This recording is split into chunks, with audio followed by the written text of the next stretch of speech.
Hello, and welcome to my first report here for Chapter 1 in our class. I'm deciding to do YouTube in sort of a blog vlog style for this class, not because I'm uncomfortable with public speaking, but because I'm a little bit uncomfortable with this style of content. And so I really want to try to practice it myself and see if I can get better at it, especially using it with online meetings these days, which become more common. But with that said, let's go through the chapter one response that I have. And I'll just read this time what I wrote, sort of a little bit scripted, and see if I can improve on it and become a little more natural as the course progresses. But just starting with what I have for this assignment, I would say I think there's a solid expectation, first and foremost, or at least it's going to be a trend or a fad for a few weeks here, that the presidential debates or the presidential political record is what we want to be looking at in terms of leadership, because it is the highest office in our country. But I actually want to flip the paradigm around a little bit and look at two completely unrelated topics from this week's news. The first one of the hero leadership style actually was summed up beautifully in a game between the Baltimore Ravens and the Philadelphia Eagles last week. Both Lamar Jackson, the quarterback for the Ravens, and Carson Wentz, the quarterback for the Eagles, did fantastic jobs leading their team. Although the Ravens' defense was really more where you could see leadership on that side. They created a huge number of sacks, a huge number of fumbles, and other opportunities for them, for their team to score.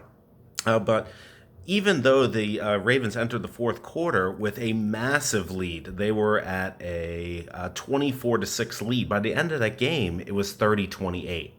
Basically, Wentz, who had had a very rough day, he was sacked 6 times, he fumbled once, he was throwing 21 for 40, barely hitting half of his targets in the passing game, managed to rally his team back and score 22 points, virtually unanswered, in the fourth quarter to bring this game within spitting distance of overtime. In fact, had the Eagles converted a 2-point conversion in under 2 minutes of the game, we probably would have had an overtime scenario.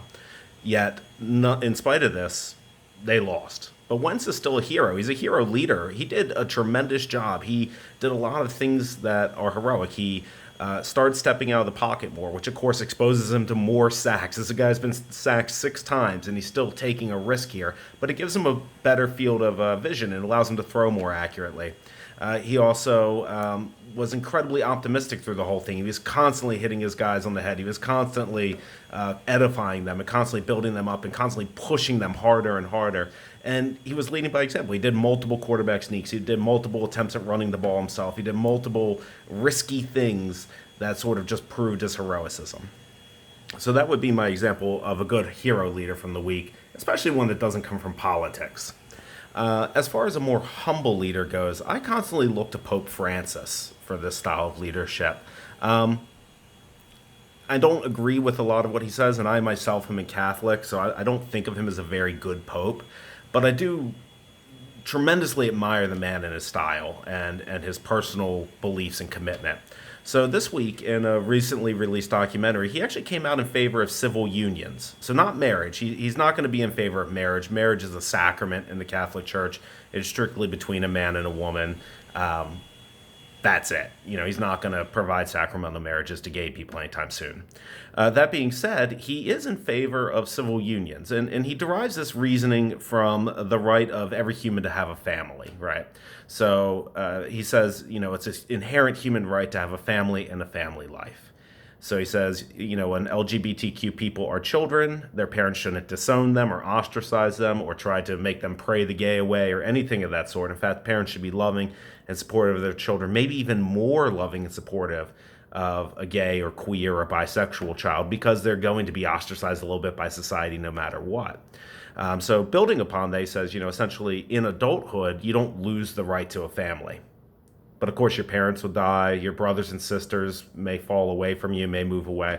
So a lot of people build their own family through the sacrament of marriage and the procreation of human life. Of course, for LGBTQ people, this isn't possible. They can't procreate without the use of science or other methods or adoption.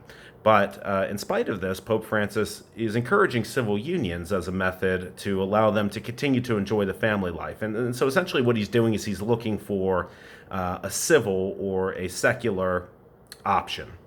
And he's sort of encouraging governments to consider this more seriously, which seems very odd for a pope to do, but it seems to be right in line with his sort of humble, consistent messaging, his sort of persistent style of leading the faithful. And so, for that reason, I can see, he continues this level of humility, this level of humbleness. And even though what he's essentially offering is an opinion, it's not Catholic doctrine or dogma, it is still incredibly brave of him to share this opinion, but also incredibly humble to use the sort of reasoning he did and to sort of look at the humanity of the LGBT community first and foremost, and then from there sort of look for a solution, even one that's outside of the church, to help that community, which is, of course, very noble in and of itself. So those are my two examples. Philadelphia Eagles, Pope Francis. Maybe you don't see a lot of correlation, but I do like the messaging on both of them.